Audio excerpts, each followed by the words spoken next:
এই দেশ আমার, এই প্রজন্ম আমার। এই দেশ, এই প্রজন্মকে রক্ষার দায়িত্বও আমার। প্রিয় ভাই, দেশমাতৃকার জন্য কাজ করার তাগিদে এগিয়ে যাচ্ছে নিজ গন্তব্যে। দীর্ঘ 12 বছরের সাধনার পর তুমি অংশগ্রহণ করতে যাচ্ছ এইচএসসি পরীক্ষায়। তোমার এই পরীক্ষার ব্যক্তি, সমাজ ও রাষ্ট্রের জন্য গুরুত্বপূর্ণ ভূমিকা পালন করবে। আর কয়েক বছর পরেই তোমার সামনে ব্যক্তি, সমাজ ও রাষ্ট্রের দায়িত্ব কাঁধে নেয়ার সময় আসছে। সেই লক্ষ্যে আরও বহুদূর এগিয়ে যেতে হবে তোমাকে। এই পরীক্ষার ফলাফল তোমাকে উচ্চশিক্ষায় গুরুত্বপূর্ণ বিষয়গুলোতে অধ্যয়ন করা সহায়তা করবে।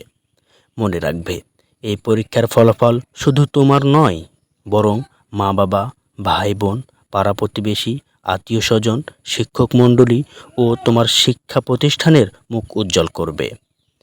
প্রিয় বন্ধু, পরীক্ষার পরবর্তী সময়টা খুবই মূল্যবান। এই সময়ের অধ্যবসায় তোমাকে আগামীর ভবিষ্যতে গুরুত্বপূর্ণ স্থানে আসীন করবে। এই সময়ে করা সামান্যতম অলসতাও যেন তোমাকে গ্রাস করতে না পারে, সে বিষয়ে সর্বদা সতর্ক থাকবে।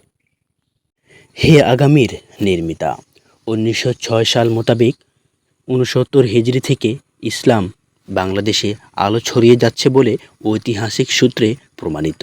712 সালে মোহাম্মদ বিন কাসেম এর নেতৃত্বে ভারত উপমহাদেশে ইসলামের রাজনৈতিক বিজয়ের ফলে ইসলাম শক্তিশালী রাষ্ট্রীয় শক্তি হিসাবে প্রতিষ্ঠিত হয়।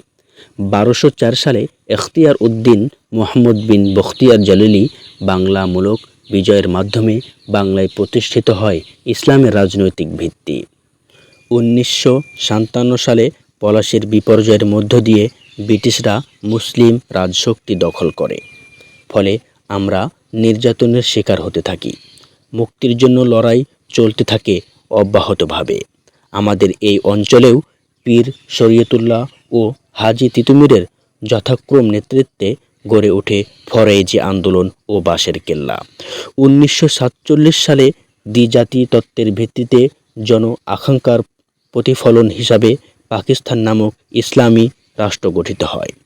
কিন্তু পাকিস্তানি পাপের ফলশ্রুতিতে 1971 সালে মজলুম থেকে মুক্তির সংগ্রামে উপনীত হয়ে অর্জন করি নতুন মানচিত্র।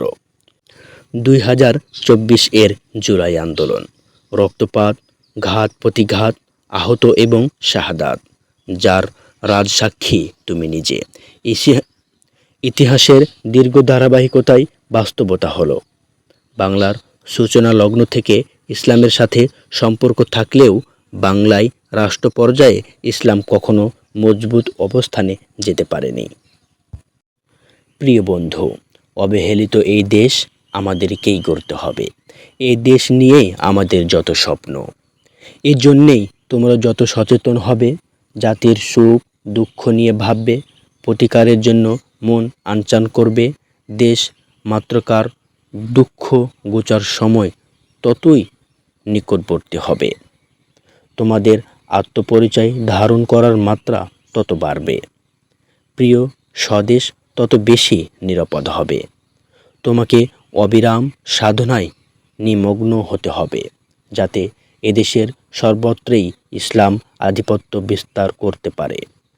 সবুজে ঘেরা এই ভূখণ্ডে ইসলাম হবে সকল ধর্ম, বর্ণ, মানুষের আশ্রয়স্থল, নিরাপদ ঠিকানা। প্রিয় বন্ধু, পরীক্ষার সময় একেবারেই দ্বারপ্রান্তে। বিষয়ভিত্তিক প্রস্তুতিতে এখনই সময় বাড়িয়ে দাও। অল্প কয়েকটা দিনই তো। পড়াশোনায় একটু মনোযোগী হও। মহান আল্লাহর নিকট নামাজ পড়ে আল্লাহর দরবারে কান্নাকাটি করো। দেখবে তোমার সাধনা সবার নিকট তোমার মুখ উজ্জ্বল করবে। তোমার জন্য অনেক অনেক শুভকামনা রইল। তো বন্ধুরা, সুস্থ থাকুন, ভালো থাকুন, পরীক্ষা ভালোভাবে দেন, শুভকামনা রইল। দেখা হবে অন্য কোনো ভিডিওতে।